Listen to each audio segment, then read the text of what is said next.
season. We are senior move managers. We are celebrating 14 years in business. My background is interior design. So as Teresa said, I'm very good at space planning. My clients don't always like what I'm telling them, but we're very honest about it because we want to make sure that whatever you decide to do or wherever you decide to go, that you're safe, that you get around safely and you're not bumping into furniture and things. So we're going to start. Let me see if I can get this right. It's never too early to start thinking about what you're going to do. And basically, the best thing to do would be to think about it as if you're going to be doing a spring house cleaning, but cleaning out everything. And most of my clients say they're overwhelmed. They don't know where to start. So I would say start with one item, one closet, one cabinet, one drawer. And I copied this off of a website because you can make up your own 30-day challenge if you want. But it's so much easier if you just decide you're going to do one drawer and start on that. And you'd be surprised when you get done that, you'll go to the next one. You won't realize how far along you can get. But the trick is make sure that when you take everything out of that drawer, you don't put everything back in. And so you need to have a box or something so that when you take it out, you can put it someplace else. And they have asked me today to talk a little bit about estate sales too. And so it's difficult because when you're downsizing, you want to get rid of everything. But if you want to have an estate sale, you sort of need to keep it. So I was compartmentalizing things where I thought maybe you could take 2 drawers and sort them out, and maybe one drawer put stuff that you don't ever want to use anymore, and then the second drawer is the drawer that you're going to keep using. So the same thing with cabinets, because I can't tell you how many times we end up taking that great big heavy mixer, and then when we get to the new community or their new residence, I put it on the very bottom of the cabinet. Well, that mixer weighs 20 pounds. You're never going to be able to get it out of that cabinet. So we need to kind of think about these things as we're sorting out our cabinets. Are we really going to use this again? Do we really need it?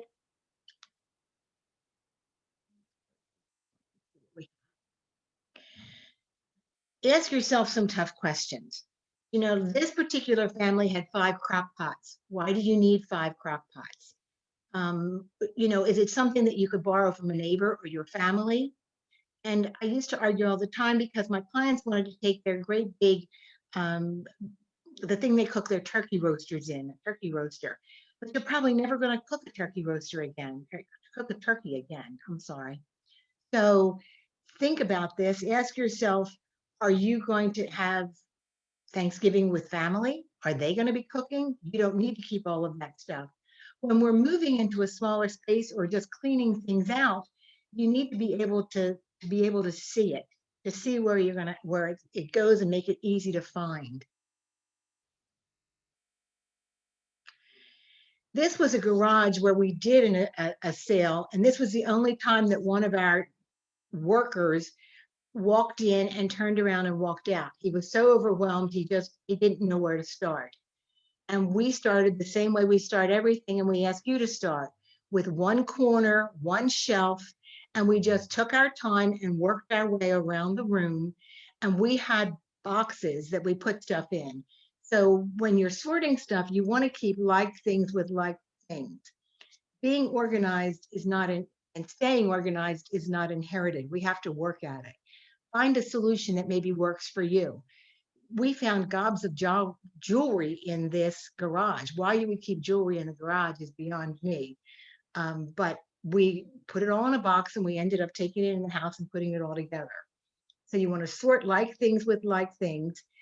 Everything should have a home. When I cleaned out one of my cabinets in the kitchen, one of my drawers, I found 6 coffee scoops. But my husband uses a tablespoon to make coffee. So why were they in there? It's just a thing to, you know, think about it as you go along.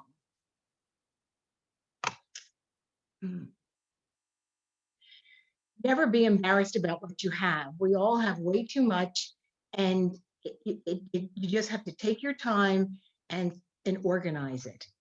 Pull it out, see what you have. I have boxes for my kids. And, when they were here, I said, this is your box. You need to go through this.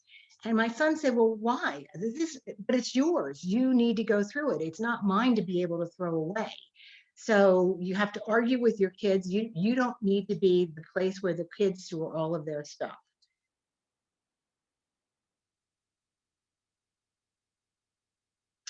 In the kitchen, your pantry, your fridge, your freezers, you want to make sure everything is up to date.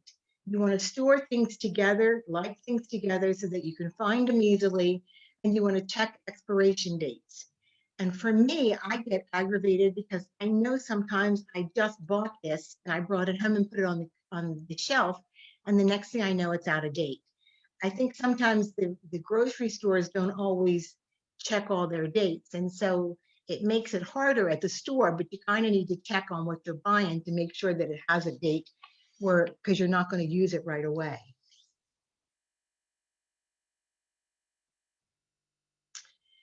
And again, on spices, these are spices I've taken out of my clients' houses, and one of them had 59 cents on the bottom of it.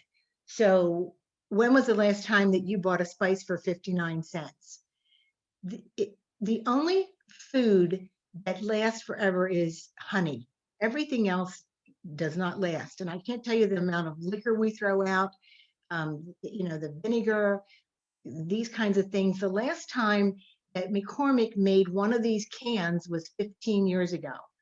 So if you have a McCormick spice can in your closet, it's over 15 years old. Just giving you something to think about. Let's talk a little bit about space planning. I know you want to take as much as you can, but let's be reasonable and be comfortable. So we need to kind of talk about the space of where you're moving to. I had one lady that she gave her family a terrible time because she had this big desk and she really wanted to take it. And I'm very honest about things. I'm not going to tell you everything's going to be fine and it's going to fit and then it's not. So she argued and argued with her family until finally I said to her, okay, I can take that desk, but then you can't take a couch. So do you want your sofa or do you want the desk? Which one do you want to take? So you really, again, you need to start thinking about some of these things. Do you have to have it, or is it something you would just like to have, or is it something that maybe you could do without? So those are kind of some of the things you need to think about. Also, when you're downsizing, you have to remember if you're in a house that you've lived in 20, 30, 40, 50 years, you probably have 4 bedrooms and you use each one of those bedrooms as your closet. So when you're moving, you're not going to have that kind of linear feet to place your clothes in. So it's hard to go through your closet because a lot of the things in your closet are sentimental. But we've gone through closets where people have 3 different sizes. You can't wear all 3 different sizes. You really need to start to make some decisions and get rid of some of the things that you have.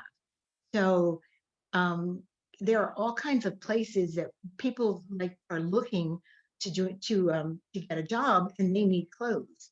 So when you're giving your things away, think about it as you're helping somebody else. Now, if you're doing an estate sale, again, you might want to put things aside so that they could be sold because we do sell purses and shoes, boots, those kinds of things.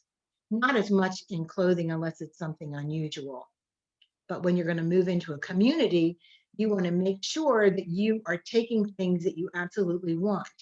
And you may have to switch out summer and winter. So you may have to put some things in a box under your bed or in a second closet someplace.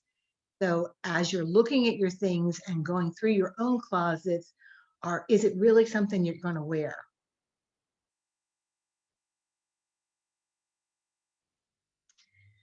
Next, I would say get generous.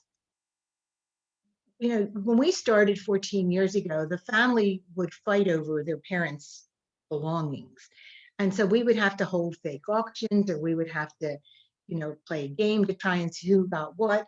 My mom had us put our name underneath different things if we wanted it. Today, you have to beg your children to take anything. They don't want anything that you have. So what I convinced my children of, I asked them to keep something as a memory. I told them it didn't have to be expensive. It was just something that when they saw it, they could think about it as this was grandma's, or this belonged to grandpop, and I used to help him do whatever it was. My son, I convinced to take a picture that my mother-in-law used on her table. Every time we had dinner there, she put water in it, used it. So it was a memory for him when he sees that. So good luck with that. I did have one lady that I thought was very clever. She had a collection of cranberry glass. And I said, why are we packing all of this? Why do you need it? And she said, I've decided as I get invited to my niece's graduations or my niece's birthday parties, anybody in the family, I'm going to give them one of these pieces of cranberry glass. Because I guess if you give it as a gift, they can't say no. So that's just something to think about. A lot of times when we move our clients, they want us to put things back the way they were. So this particular client put everything that she wanted in her china cabinet to keep, and she arranged it. We took a picture of it. When we arrived at the new community, we unpacked it and set it up the way she wanted it.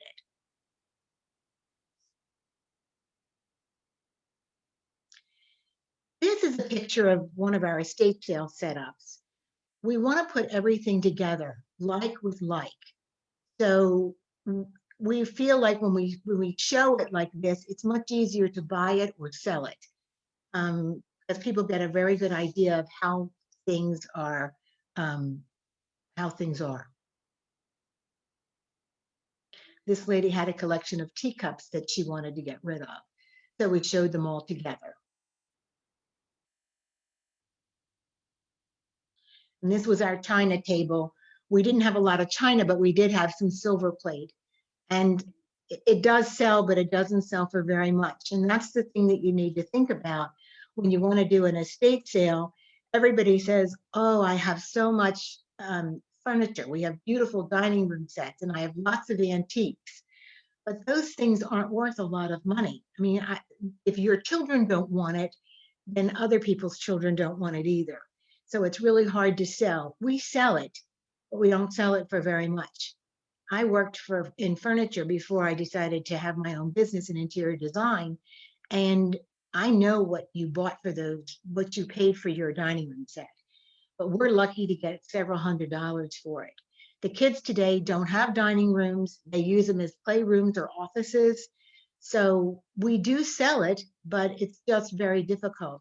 And I showed you a picture of Hummels before that, when I said, let's get generous, we can sell them, but these are things that you bought because you enjoyed them. You've enjoyed them over the years. You didn't buy them as an investment. And that's the way you have to look at it, because we do sell the Hummels, we do sell the Yadro, but not for very high prices. It just depends. I can get more for a set of Legos than I can for a piece of Yadro. Let's talk about saving your memories. Everybody has loads of pictures, and you can divide them up however you want. I happen to have 3 children, so I put boxes together, and I have a box for each one of the kids. But again, when you're saving your memories, you need to write on the back of them, because if you don't know who they are, they're going to throw them away, the pictures, they won't save them. So you want to say, this is great Aunt Martha, and this is Mum's brother Charles, or however you want to do it. But you want to take your time and go through things. And I'll tell you, it's a lot of fun to go through the pictures with even the kids as you're separating them. Remember this picnic we had with Uncle Joe, and whatever happened during that picnic. But it's my mother gave us each a box. I have a girlfriend who was very nice and made memory books for each one of her kids. I wasn't that nice. I just gave 3 boxes away. So you can do as you choose, or you have as much time to do that. Books, everybody has lots of books, and you need to, the books are very heavy to move. You don't have a lot of space for them. What the best thing to do is to go through and to donate them. I have people that try and take them down to half-price books, and you get about $2 for lugging them down there. I used to work at the library, and we used to have book sales 4 times a year, and we would sell all the books that were donated. And with that money, we were able to buy things that the library needed that wasn't in their budget for that year. So we used to fund all the summer programs for the kids. We bought them a computer that they needed for the one of their study rooms. So there's all kinds of things. It's really nice to be able to donate them. So think about that. We had a neighbor who had so many books that his ceiling was falling in from being so heavy.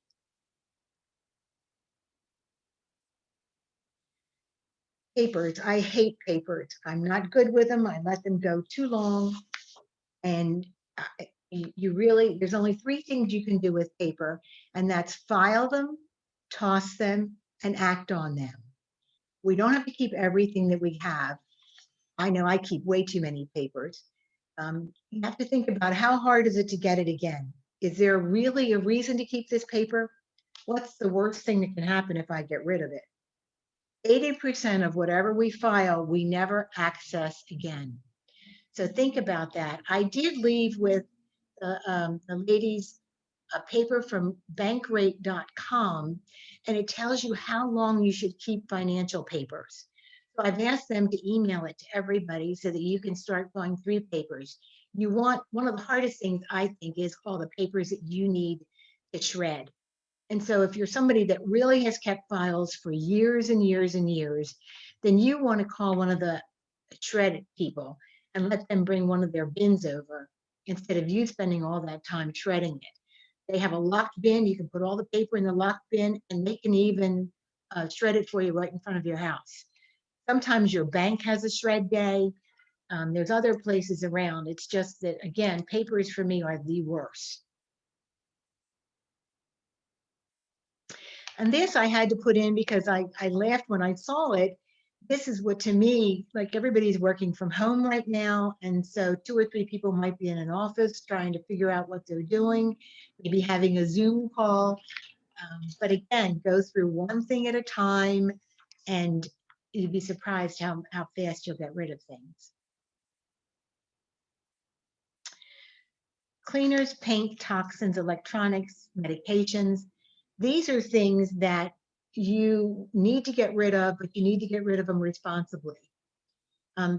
My community twice a year has an electronics toxins pickup where you can take all these things and they'll take care of it, and they even shred on those days. Medications you can drop off at the pharmacy. There's places, my community takes these meds twice a year as well. Let me tell you about paint. If you leave the can open and it dries out, you can throw it in the trash can. Or you can also use kitty litter to dry it out, and then you can throw it in the trash can. What I'd like to do is tell you a little bit more about how we work, because I sort of went over that kind of quickly. Whereas a senior move manager, we're going to help you with the whole process. So we want to come in and we will pack for you. We will help you with the movers. We will unpack and set up your whole apartment. We can do as much or as little of that as you would like. Be happy with what you've done. Reward yourself when you get done with your drawers or doors or your cabinets. I'm sorry, I lost my thought.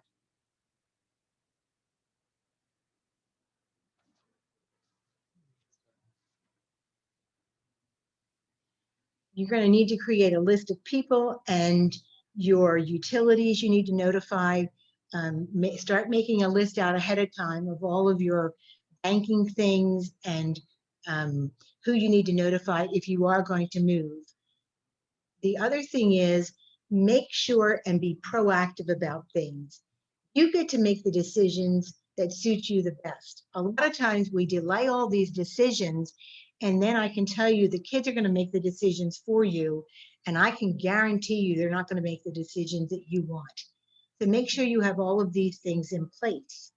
The other thing is, I find that when I'm working with some of my clients, they don't have their paperwork in order. So if you need to make sure your wills are in order, make sure you have all of your financial things in order, make sure it's easy for somebody to find these things, make sure you have your advanced directives in order, and anything else that you might need so that your kids aren't making the decisions for you, you're making them yourself.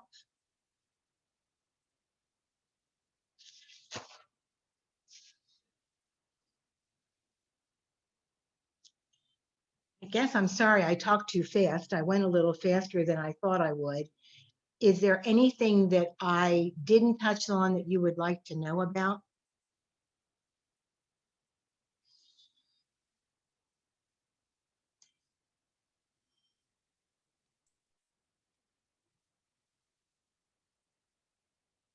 If anyone has any questions, they can enter them into the chat.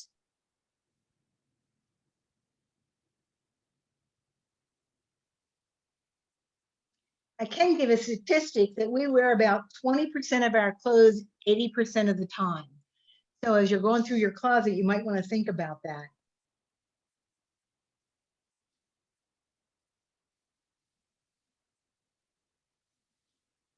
Do we have any questions? I'm not seeing any just yet. I know one time I had trouble finding the chat box. Do they know where it is? So if you're using a laptop, it would be at the bottom of the screen.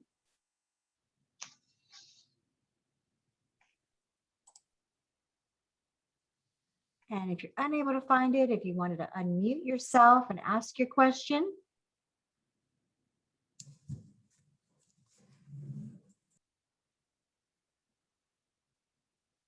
I have a question. Are you there? Yes, we can hear you. Okay.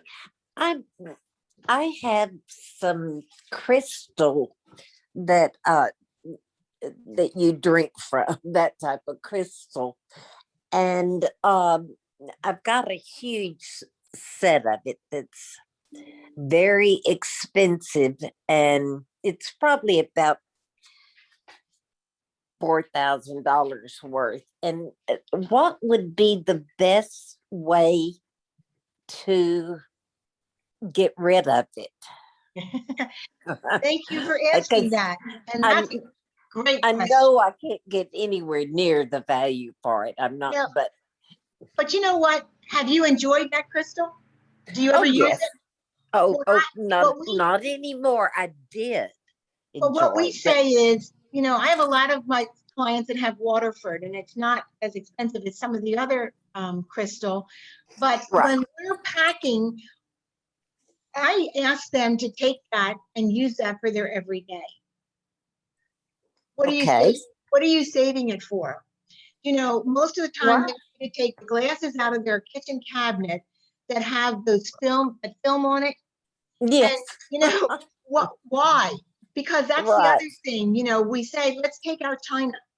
Let's take our china and use it. And they always say, well, what if some of the gold comes off? So what?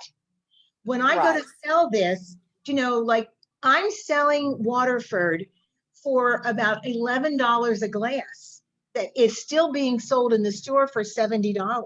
Exactly. Because again, the young kids don't want it. So why not use it? Why not? Now maybe you don't want to take all of it with you because you won't be able to do that. But let's take a selection. If you drink wine, let's take some wine glasses. If you want a margarita, take that one. And let's use the water glasses. As long as they're not too heavy.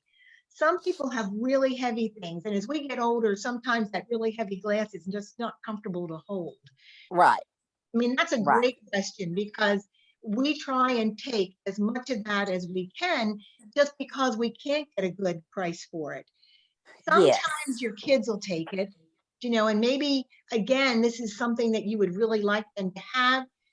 What I say is, be careful how you ask the question. You're not asking the question right.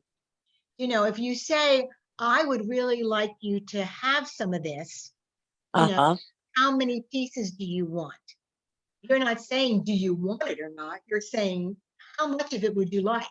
Right. And so you have to learn how to ask the right questions.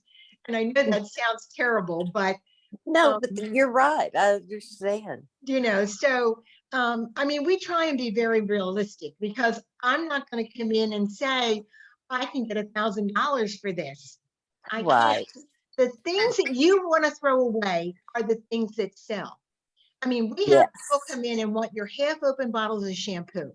They Right. want all your cleaning supplies, all those toothbrushes that you get at the dentist office that I can sell for $1 a piece all day long.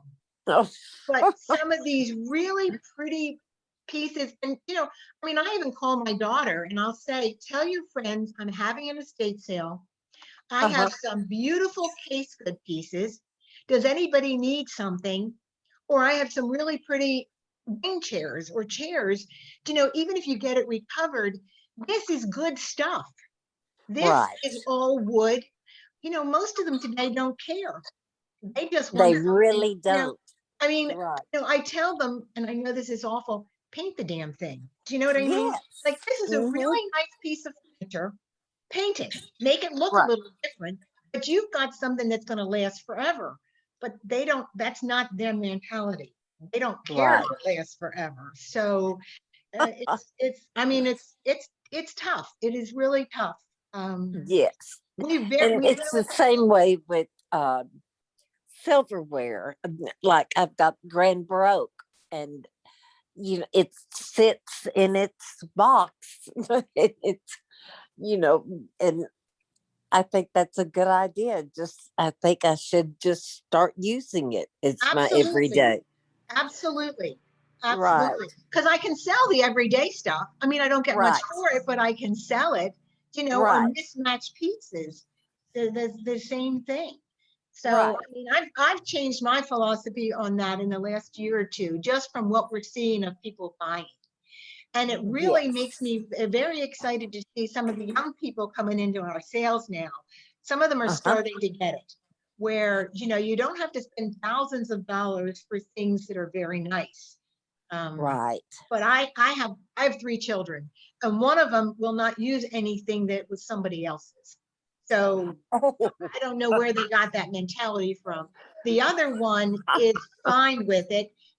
She'll say, my daughter needs a new dresser, mom, help me find it, or let me know when you have this because, and it makes me, I think it's great. I think it's great. yes, that way you search for things, right? Yes, I think that sounds wonderful. That's great advice. I appreciate it. Oh, no, thank you. It's a great question. We've got a few more. Oh, good. So I'd like to know about when to move or sell or buy. Well, right now, real estate is going really quickly. One of the girls that works for me, her children have been living with her because they've been saving up to buy a house. They have put in so many bids and they have put in bids over what the asking price is, and they still haven't gotten a house.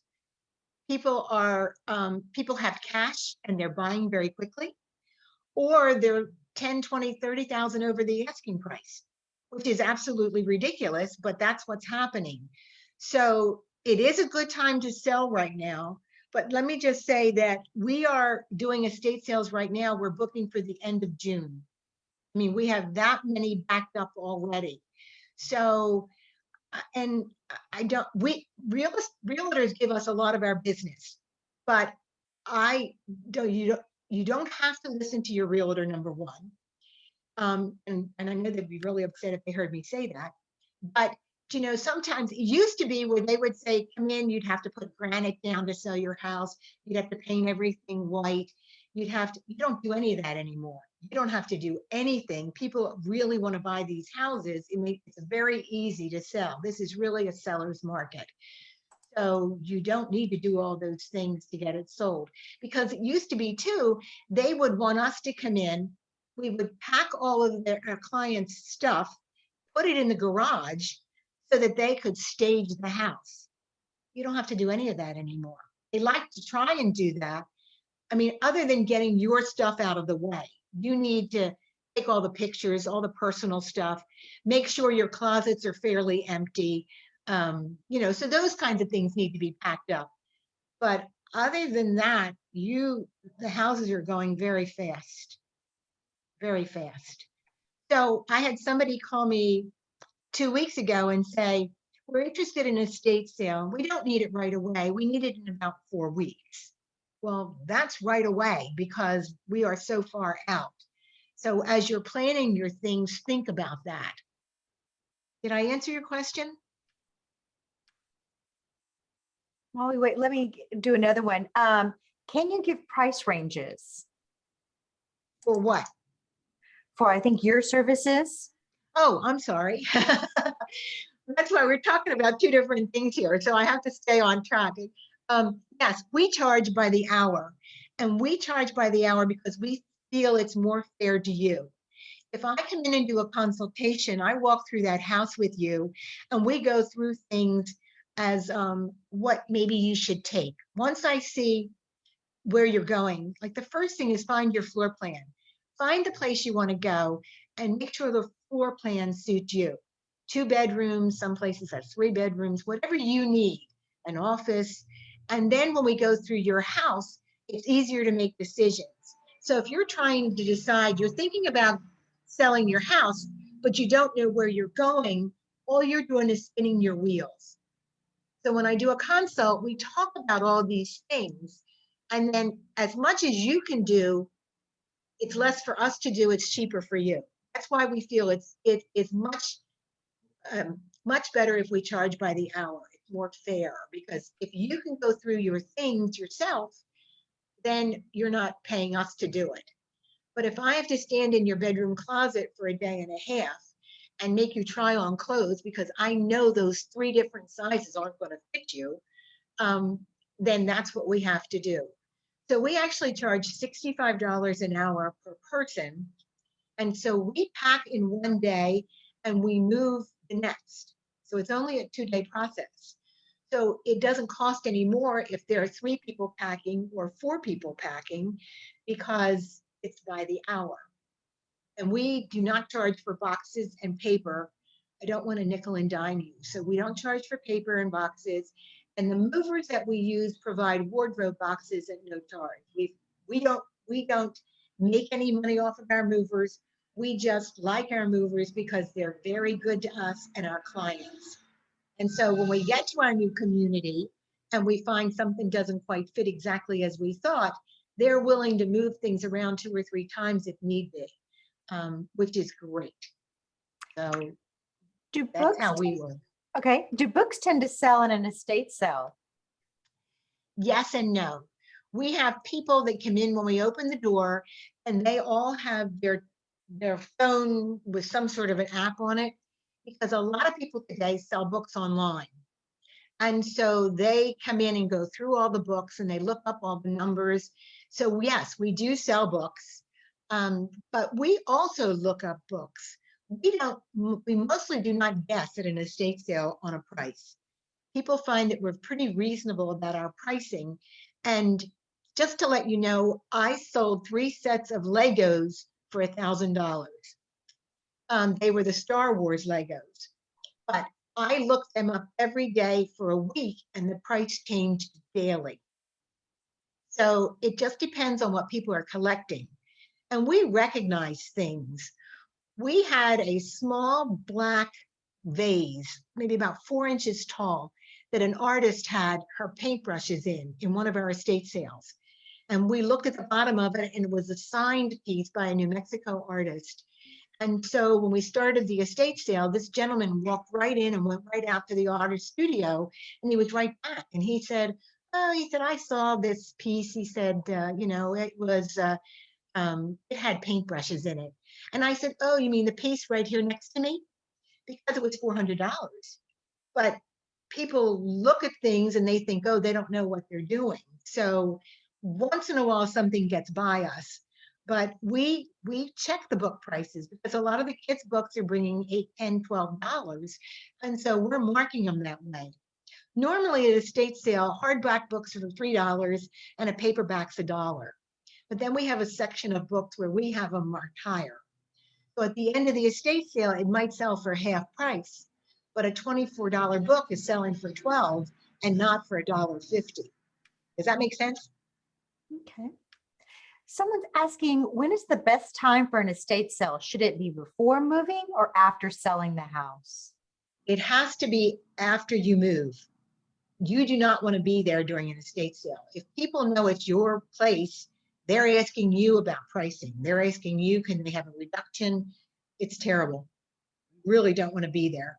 I mean, they're in your face wanting, how much off is this? They're doing that to us, and it's not our stuff. It should be after you move. Twice during an estate sale, we sold the house.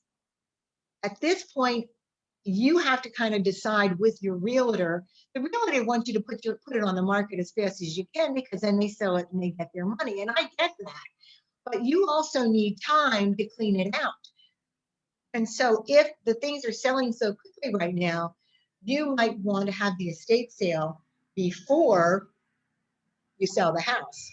That way it can be cleaned out of everything. The one we're doing right now, the parents died. It's very unusual. Most of our estate sales are for people who are still alive. But, after they move, we take care of everything for them. And then at the end of the estate sale, we actually have a buyout guy. We found him, and he is worth his weight in gold, because he will maybe give us $100, which people say only $100, but he'll come in and take everything that's left.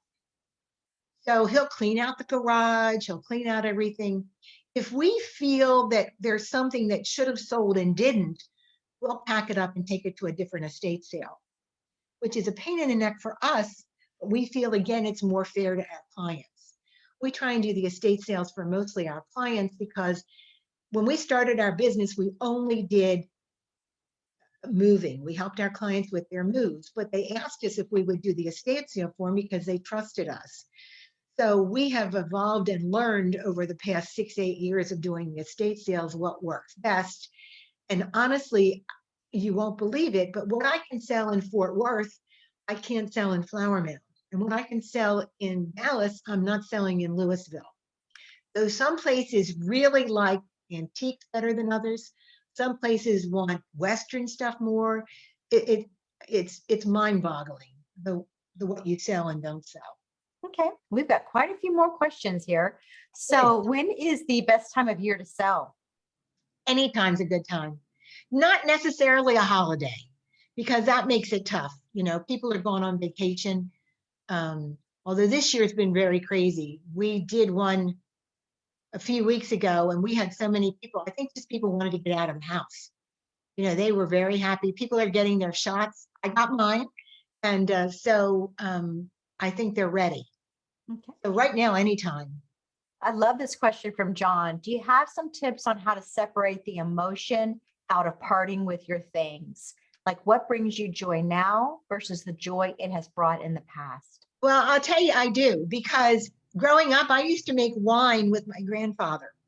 And when he passed away, I got the wine press. Well, I'm from Philadelphia area, and that wine press probably weighed 1,000 pounds. And so I stored it in my brother-in-law's garage for a really long time, until I finally decided I have a picture of it. I do have my memories, and I gave it to my nephew, because there was no way I could get it to Texas. So there are certain things that you do have your memories, take a picture of it, right? Even if you write a little, put a photograph with maybe a little talk, or, we used this when we did this, or, some people like to write. So write yourself a little note and put it in a book. You can store the book a lot easier than you can store a wine press. Great. What is the best way to get rid of tools and other garage items? Oh my gosh, tools sell. Tools sell in a garage, in an estate sale. And the difference between a garage sale and a estate sale is, because in a garage sale, everybody thinks everything is $1. And an estate sale, we hold inside the house. But the nice part about having tools in the sale is it brings in the men. And so we'll have couples come, and the men will spend their time in the garage, coming out with stuff I never even saw that was in there, and we priced it. But they go through everything and find stuff, and then the women have time to do their thing inside the house. So yeah, tools always sell.